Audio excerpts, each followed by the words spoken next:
Good morning. Yesterday we talked about the mitzvah of Simcha on the Moed, and we explained the primary means that this is done by men is with wine, and with women this is with clothes. And in the times of the Gemara says that the man would buy the clothes for the woman.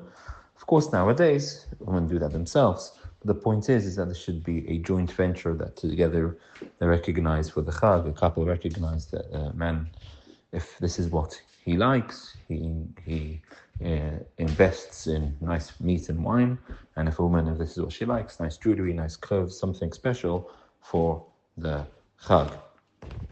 It should be said that the Gemara says in Betzah that mizonotov shel adam kitzurin lo, a person's income is fixed for him from one year to the next, from Rosh Hashanah, but what a person invests in for the Shabbat and for the Yom Tov, that doesn't count. And this is why the concept is that a person doesn't save and doesn't try to get the cheapest thing, but a person buys something, meat, wine, clothes, jewelry, which a person enjoys, and to spend nicely for the Chag.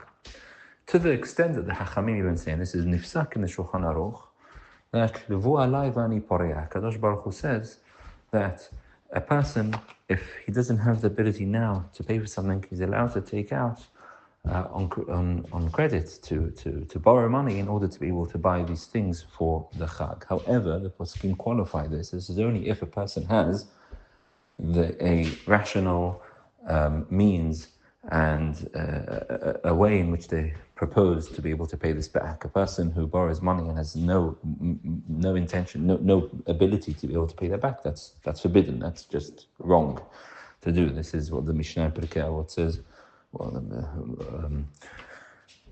Lover rasha v'lo yishalem. A person who borrows and has no intention, no ability to pay back, that's wrong. But if a person, is just going through a tight time at the moment and has the ability and has the expectation to be able to pay that back, and this is what the Hachamim say, Levu alai v'ani poreah, then a person can even borrow money in order for the expenses, for these expenses for the Chag. Having said all of that, the Rambam's words here are crucial. The Torah says always when it talks about the Simcha for the Chag, v'samachta ata v'incha, you with your son and your daughter, v'avdecha v'amatecha v'almana v'hager, with the widow, with the convert, with the stranger, with the more vulnerable people. The Rambam writes that people who have beautiful and extravagant meals and invite their whole family and have the best food and the best wine and the best clothes, but keep that all to themselves, to their own families, to their own wives, children, and etc., and don't invite and don't think about those who are lonely, A. B. those who are lonely but don't have the money to be able to invest in the Chag. That is enze simchat mitzvah, elazeh simchat kresol. Then all the meals and all the food and everything which they're doing for the Chag is not a rejoicing in the mitzvah of the Chag, that's just rejoicing in your own stomach. And this is, especially in the Zohar, it is also pronounced very strongly that if a person spends lots of money on the Chag but doesn't think about those who are more vulnerable, then HaKadosh Baruch Hu turns the table on his face and says, I don't want this. This is not what I asked for. It's all well and good you celebrating, being happy, but when you neglect and forget those who are vulnerable, that is not a simcha which I asked for, says HaKadosh Baruch Hu. And this is why it's important towards the Chag. A person thinks about those who either they can invite and to take part in the meals of the Chag and to join with them, specifically on the Chag, this is the din. Or, if that's for whatever reason not possible, then a person gives money to those who need it to be able to invest in the Chag and to make them happy for the Chag. And all part of this, the general mitzvah of Simcha, is that no sadness is allowed. The person needs to try to stay away from all things which bring him or her sadness on the Chag, which is why there's no avelut on the Chag. If a person, bar minan, loses a loved one during the Chag, then there's no shiv'ah.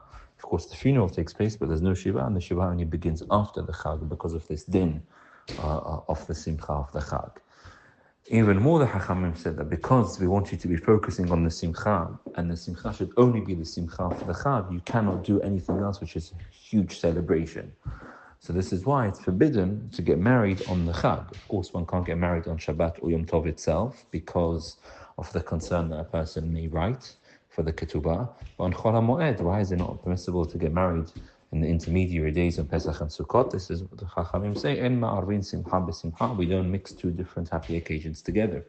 And to have a whole wedding celebration on the Chag would take away from the focus and the simcha of the Chag itself. And all of this underscores how important this mitzvah of simcha is on the Chag, how we need to think about it. Something we forget about sometimes when the Chag comes. This is something we need to think about, and not just our own simcha, but the simcha of other people as well. And not to forget as well that, as I mentioned last week, Rosh Hashanah is part of the Yamim Tovim. Rosh Hashanah has these dinim as well, the mitzvah of simcha, although not on the same level as the Chagim, but there still is an element of mitzvah of simcha on Rosh Hashanah. So you must remember that as well.